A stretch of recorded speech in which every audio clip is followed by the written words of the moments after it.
তো অনেকটা হাই। এত চিন্তা কিসের? হঠাৎ করে এসব বলছিস কেন? কারোর কথা মনে পড়ছে?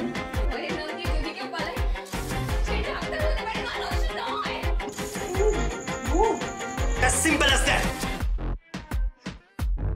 একটা ফেমিনিস্ট ভূতের গল্প, তাই না? একটা মেয়ের ন্যায্য প্রতিশোধের গল্প।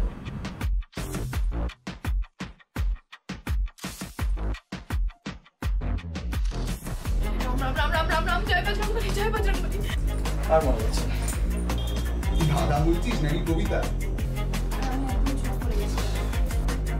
তাই শুনবি?